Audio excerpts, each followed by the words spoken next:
जय गुरु जी, शुक्राना गुरु जी। ओम नमः शिवाय, शिव जी सदा सहाय। ओम नमः शिवाय, गुरु जी सदा सहाय। सभी संगत जी को भी जय गुरु जी। संगत जी, आज हम एक सत्संग आपसे शेयर करने जा रहे हैं।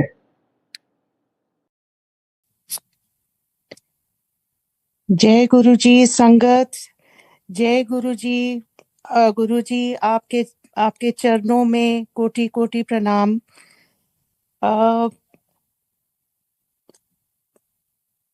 गुरु जी, संगत जी, मुझे गुरु जी के दर्शन हुए थे 2006 में। तो उस समय मैं बहुत सारे चैलेंजेस में पड़ी थी। अ, बच्चे, काम, अपना मतलब थोड़ी सी मेरी हेल्थ भी इतनी ठीक नहीं थी। पर इनफैक्ट मैंने तो योगा मेडिटेशन शुरू करी थी उस समय। और मेरा बेटा बाहर जा रहा था पढ़ने के लिए। उसने जाने से पहले ये कहा, वो दलाई लामा जी से जुड़ा हुआ है, और उसने ये कहा कि माँ आपको ना अब खुद की मेडिटेशन करते हो, आपको कहीं ग्रुप में जाना चाहिए, कोई गुरु ढूंढना चाहिए।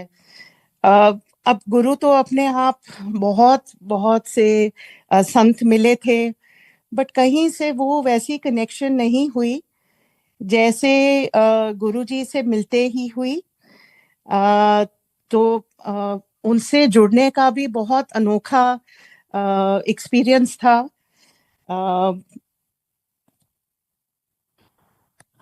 हेलो, हाँ जी। उनको उनको उनके दर्शन होने का भी बहुत मतलब यूनिक एक्सपीरियंस था। अ, हमारे एक फैमिली फ्रेंड्स हैं, बट उनका एक दिन फोन आया मेरे पास, एक संडे को फोन आया 2006 में।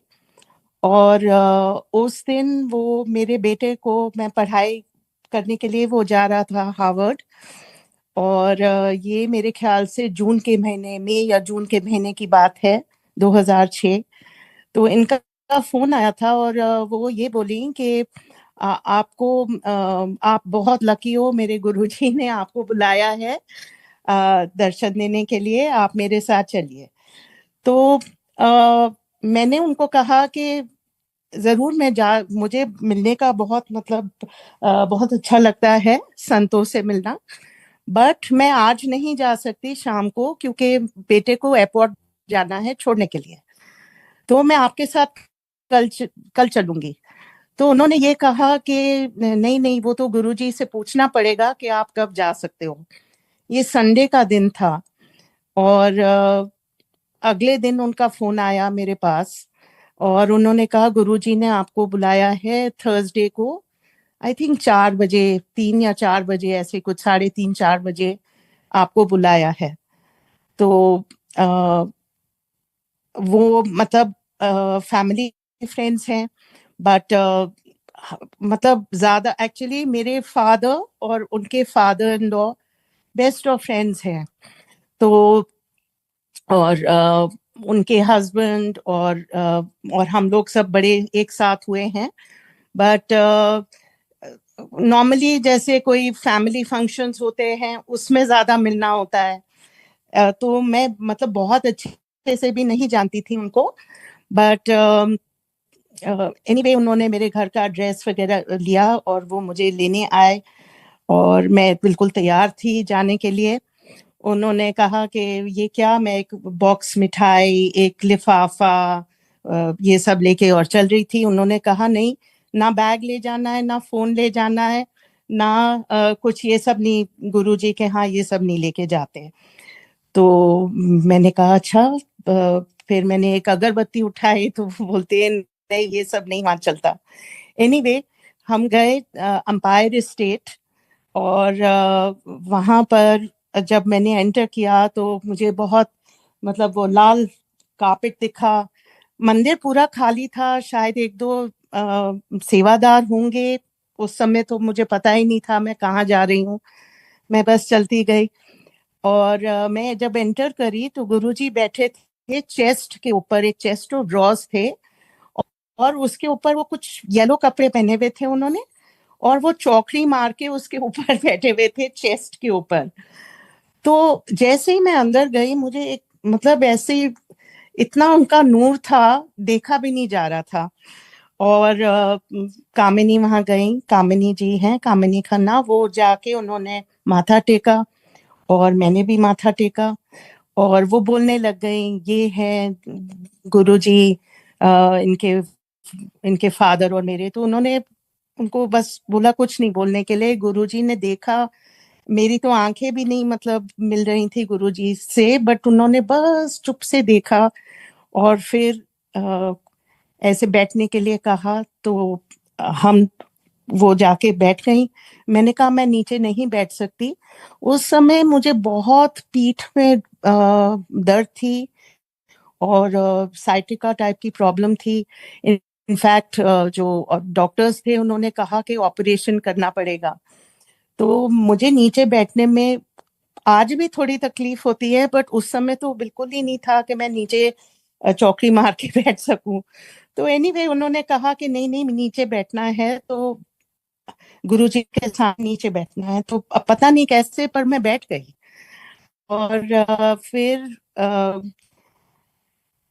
एक आंटी आई, उन्होंने अपना सत्संग बताया कि उनके हस्बैंड जो कोमा में चले गए थे, और हाँ मतलब वो गुरुजी की ब्लेसिंग से कोमा से निकल गए थे।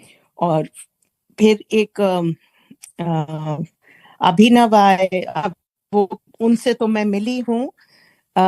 उनकी माँ, आई थिंक उनका हेड ऑन कोलिजन हुआ था, और उनकी माँ उनको गुरुजी के यहाँ लेके आई थी, और उनकी आई साइट, जबकि ऑप्टिक नर्व सारे उनके डैमेज हैं, पर वो एक तो ठीक हो गए गुरुजी के ब्लेसिंग से, और उनको दिखने लग गया था। तो उनकी सत्संग सुना।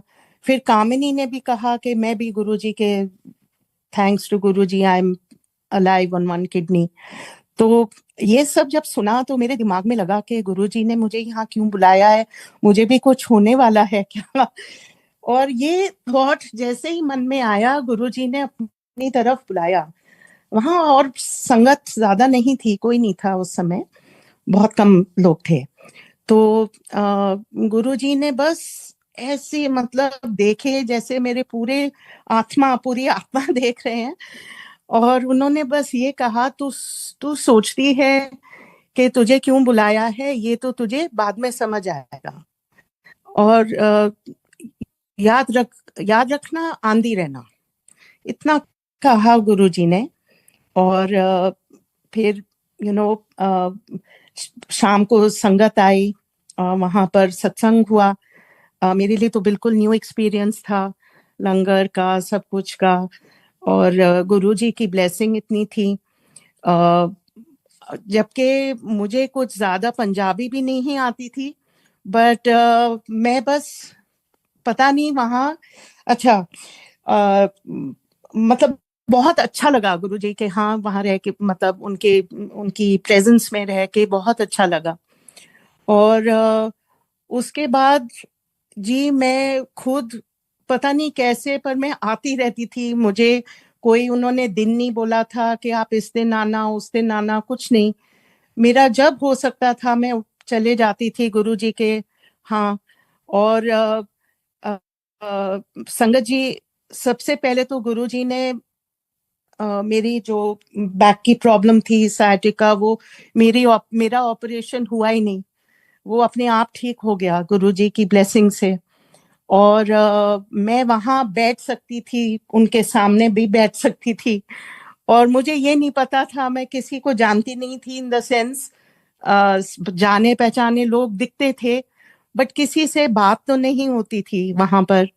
और बस मुझे पता नहीं क्या था, मैं क्यों जाती थी, पर मुझे बहुत अच्छा लगता था। और मन करता था, अचानक मन करता था आज गुरुजी के जाने, और मैं चले जाती थी शाम के समय, थर्सडे फ्राइडे सैटरडे संडे। ये चलता रहा। मैंने बड़ी कोशिश करी। अच्छा, एक दिन गुरुजी से मैं आज्ञा ले रही थी, तो गुरुजी मेरे को पूछते हैं, उस दिन मैं अपने बच्चों के बारे में सोच रही थी, तो गुरुजी बोलते हैं कि तू तू चांद लेके आया है। मैं कहा गुरुजी बच्चों को ब्लेसिंग दे दीजिए।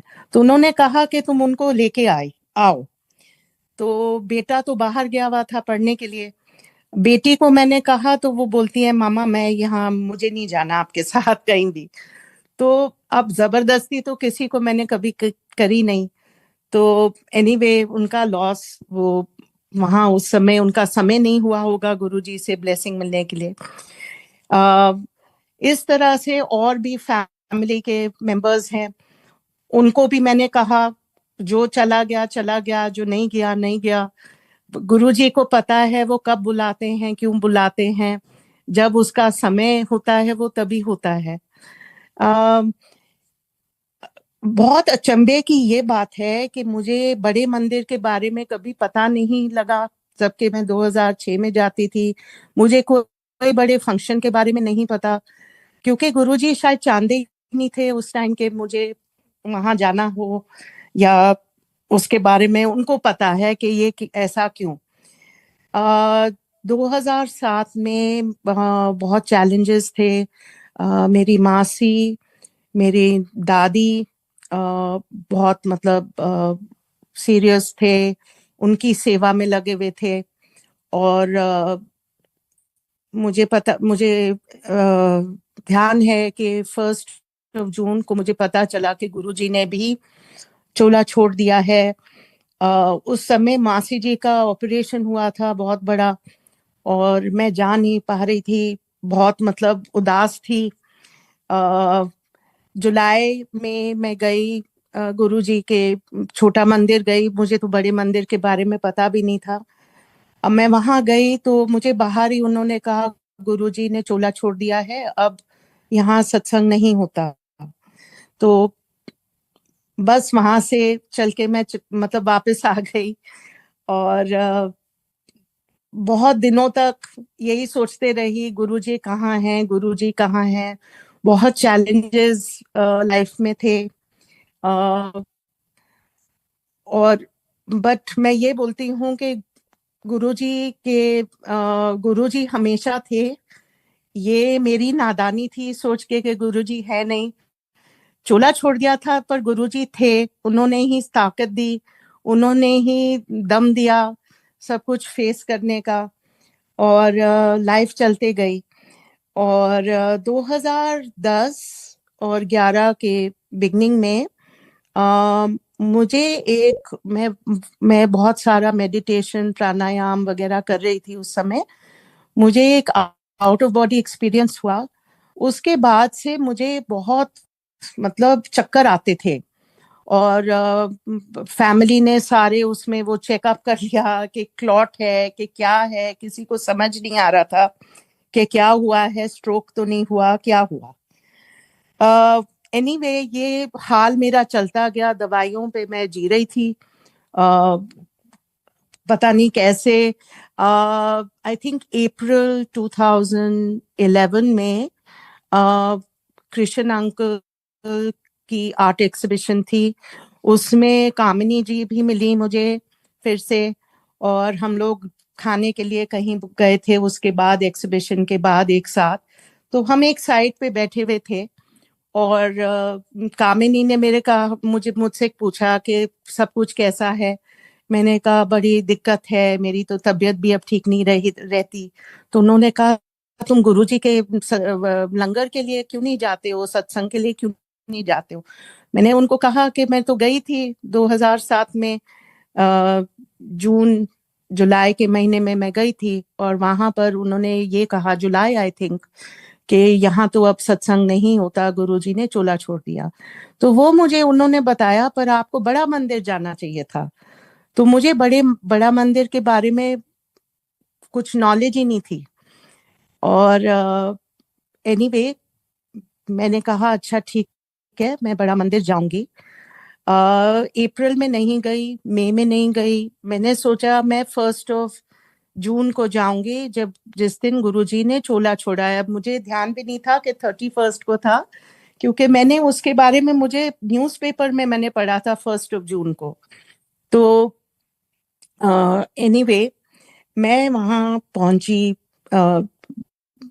कामिनी से फोन डायरेक्शंस ले, और मैं उस समय गाड़ी चलाना बिल्कुल आउट नहीं था, क्योंकि मुझे मैं बहुत भी मेडिकेशन पे भी थी। और मैं वहाँ जब पहुंची बड़े मंदिर, आफ्टरनून का समय था, और वहाँ हमने देखा कि टेम्पो जा रही है और टेंट का सामान जा रहा है। गुरुजी के दरबार पे पहुंची, और वहाँ मुझे पुनीत अंकल मिले। तो वो मैनेज कर रहे थे, और उन्होंने कहा कि आज तो यहाँ कुछ नहीं है, ये तो कल था। गुरुजी की समाधि वाला दिन 31 तारीख को था। और एनीवे मैंने उनको, और मंदिर बंद है, मैंने उनसे रिक्वेस्ट किया कि प्लीज मुझे हाथ जोड़ने दो। तो उन्होंने कहा, आंटी समाधि के सामने ले गए और उन्होंने कहा, मेरी आंखों से पानी ना गिरने बंद हो, उन्होंने कहा आंटी आप माथा टेक लीजिए। मैंने कहा मैं माथा नहीं टेक सकती, मैं झुक भी नहीं सकती, मुझे इतने चक्कर आते हैं, मैं गिर जाऊंगी, बेहोश हो जाऊंगी। उन्होंने कहा कि नहीं नहीं, आप गुरुजी के दर पे आए हो, यहाँ माथा टेक लीजिए। तो मैंने उनको कहा, अगर बाय द वे मुझे, मैं बेहोश हो जाऊं तो मेरे ड्राइवर को बुला लेना, बाहर खड़े हैं। तो मैंने संगत जी माथा टेका, और आप बिलीव नहीं करेंगे, जितने चक्कर, जितनी तबीयत खराब थी, सब ठीक हो गया एक पल में। गुरुजी ने एक पल में मुझे ठीक कर दिया। और उसके बाद मुझे कितने सालों, मतलब 15 साल चक्कर नहीं आए। एक बार फिर से आए थे, मैं फिर बड़ा मंदिर गई, 5 साल पहले गई थी, जब फिर से चक्कर आ रहे थे। और एक बार मैंने माथा टेका और फिर से सब ठीक हो गया। तो गुरुजी, एनीवे मैं इतनी मतलब मुझे इतना मैं आपको ये नहीं बता सकती मैं कितना शुक्राना है गुरुजी का। क्योंकि बहुत, मतलब 6 महीने मैंने क्या सफर किया, कि चक्कर आते थे, दवाइयों पे, खुद अच्छा नहीं लगता था, लोगों पे डिपेंडेंट, के गिर ना जाऊं, अच्छा नहीं लग रहा था उस समय। तो गुरुजी ने कैसे ठीक किया। और जब मैं घर आई, सबको बताया, बेटी को बताया, किसी को यकीन ही नहीं हुआ। और वो बोलती है मुझे लेके जाओ, मैं भी जाऊंगी बड़ा मंदिर। वो आए, हमारे घर के जितने सब लोग आए, मेरे फादर भी आए, मेरे रिलेटिव्स, मैंने सबको बताया मेरा कितना चमत्कार हो गया है गुरुजी के की ब्लेसिंग से। और काफी लोग आए फैमिली के, और फ्रेंड्स आए मेरे। और मेरी बेटी जो है वो तो इनफैक्ट इतना, मतलब एक फर्स्ट इंस्टेंस में गुरुजी से इतनी जुड़ गई, और मुझे आज तक बोलती है, मामा आपने मुझे जबरदस्ती वहां, आप मुझे क्यों नहीं ले गए, मुझे गुरुजी के दर्शन जब चोले में थे क्यों नहीं कराया, आप मुझे जबरदस्ती ले जाते। तो मैंने यही कहा कि मैंने कभी जबरदस्ती किसी को नहीं, फोर्स नहीं किया कुछ करने के लिए। और वाकई में समय नहीं आया होगा, गुरुजी को पता है कि किसको कब बुलाना है। ये तो हम सोचते हैं कि हमें सब पता है, हमें कुछ भी नहीं पता होता, सब गुरुजी को पता है। आ,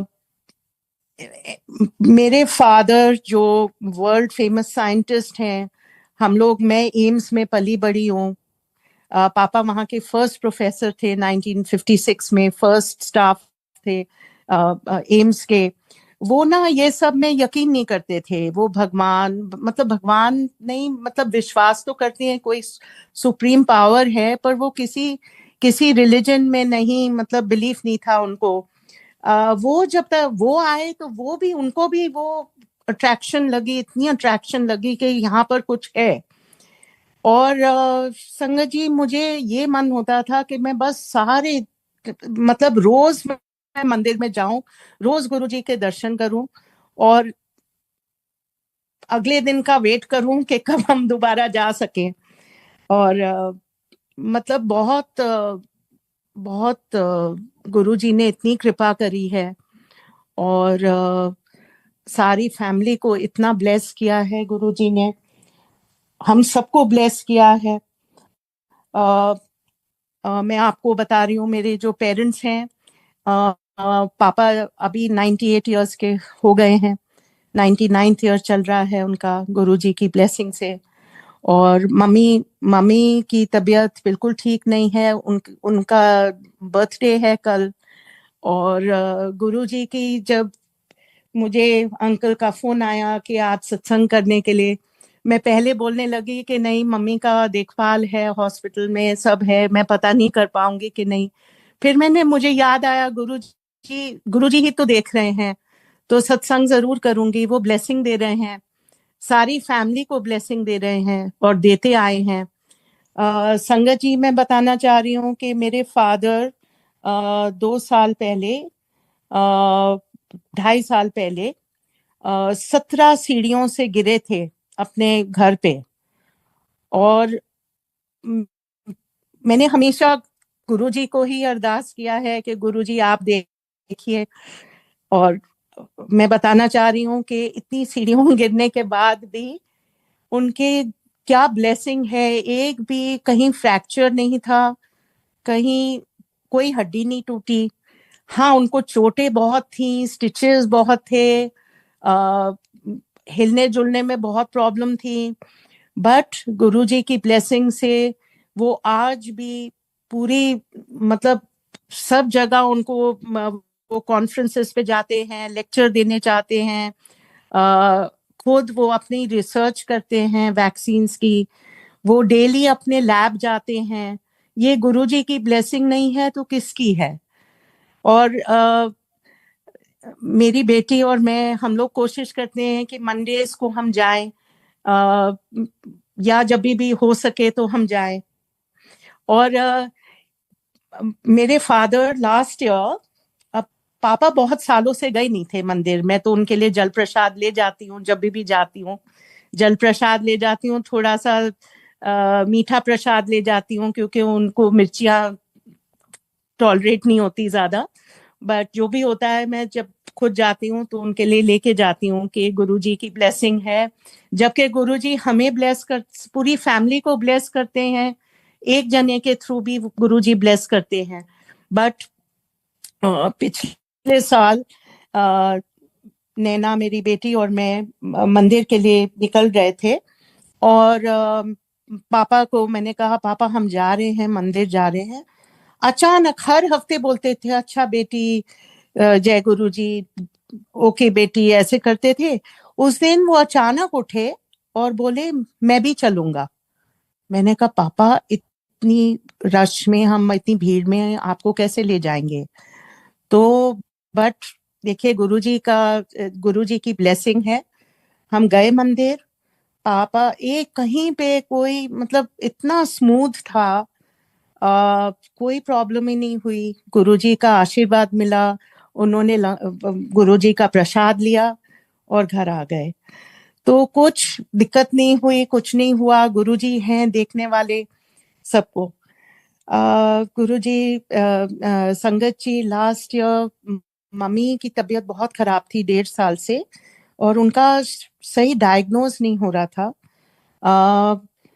जुलाई 2 को उनकी डायग्नोसिस एक हुई, तो बहुत रेयर डिजीज की, और उसके क्योर के चांसेस भी, मतलब इतने नहीं होते। बट में बहुत दर्द में थी, और उनकी फर्स्ट ट्रीटमेंट होनी थी, आई थिंक 5 जुलाई। सो गुरुजी के जन्मदिन के लिए हम लोग एक दिन पहले रात को मंदिर गए, और मैंने गुरुजी को एक ही अरदास करी, ये किया कि गुरुजी, मम्मी को सफर मत कराओ, आप उनको एटलीस्ट पेन फ्री रखो, नहीं तो अपने पास बुला लो। संगत जी, मैं ले गई, वही जल प्रसाद ले गई मम्मी के लिए, उनको पिलाया, और आप बिलीव नहीं करेंगे, उनका ट्रीटमेंट तो चल रहा है, उनकी पेन चली गई, उनकी फर्स्ट ट्रीटमेंट हुई थी नॉट 5th को, मुझे अब याद आ रहा है, उनकी फर्स्ट ट्रीटमेंट हुई थी 12th ऑफ जुलाई को। और 12th ऑफ जुलाई को गुरुजी का जल प्रसाद वो उनको रोज देते थे। और जो फर्स्ट ट्रीटमेंट हुई उनकी 80% पेन, बॉडी में जो इतनी सिवियर पेन थी, कोई पेन किलर भी नहीं काम कर रहा था, वो ठीक हो गई। और अब वो ट्रीटमेंट के लिए जाते हैं हम, उनकी वीकली ट्रीटमेंट है हॉस्पिटल में, वो सब चल रही है। और गुरुजी की ब्लेसिंग से वो घर पे हैं, ठीक है, हिलजुल रहे हैं, अब खुद अपने आप सब कुछ कर पा रहे हैं घर पे, मतलब जितना मूव अराउंड कर रहे हैं, उनको पेन नहीं है। इतनी ब्लेसिंग है जी ये गुरुजी की। और दोनों मेरे पेरेंट्स ठीक हैं, बच्चे ठीक हैं, सब ठीक हैं। दोनों बच्चे भी अब गुरुजी के भक्त हैं। और गुरुजी की इतनी सारी ब्लेसिंग्स हैं पूरे परिवार पे, और मेरे फ्रेंड्स पे भी। सो मैं बहुत गुरुजी आपको शुक्राना करती हूँ आपका, कि ये मुझे आपने अपॉर्चुनिटी दी अपना सत्संग शेयर करने की। मैं बस ये बोलना चाहती कि लाइफ में चेंजेस बहुत आते हैं, बट गुरुजी हमें एक तो ताकत देते हैं, और सब कुछ उनका सामना करने के लिए। और संगत जी, कुछ समय से मैं हर मंडे नहीं जा पा रही हूँ, बट नहीं जा रही हूँ तो भी गुरुजी मेरे अंदर हैं, मेरे साथ हैं, हमारे सबके साथ हैं, और वो ही रास्ता दिखाते हैं। और जो चैलेंजेस वो देते हैं वो उसको मतलब फेस करने का और ओवरकम करने का भी स्ट्रेंथ देते हैं, करेज देते हैं। और थ्रू एवरीथिंग मैं ये बोलना चाहती हूँ कि मुझे मन में मतलब पूरा मतलब खुशी रहती है, ज्यादातर खुशी ही रहती है, और कंटेंटमेंट रहता है। तो गुरुजी की ये ब्लेसिंग से ही आता है, क्योंकि ये मैंने देखा है अपने में ट्रांसफॉर्मेशन। गुरुजी से जुड़ी हुई हूँ अब कितने 19 साल हो गए ऑलमोस्ट। एंड कितनी जर्नी रही है, ये मेरी जो जर्नी रही है, बहुत मतलब बहुत सुंदर जर्नी रही है। गुरुजी से मैं गुरुजी की ब्लेसिंग मिलती है, गुरुजी की ब्लेसिंग सबके बीच में मैं बांटना भी चाहती हूँ। और बस मुझे ये पता है, अगर हम एक एक संगत एक दूसरे को मदद करें, एक दूसरे को भी और सबको अपने चारों तरफ सबको हेल्प करें, सबको मदद करें, और कुछ भी करने से पहले ये सोचें हमारे गुरुजी को अच्छा लगेगा।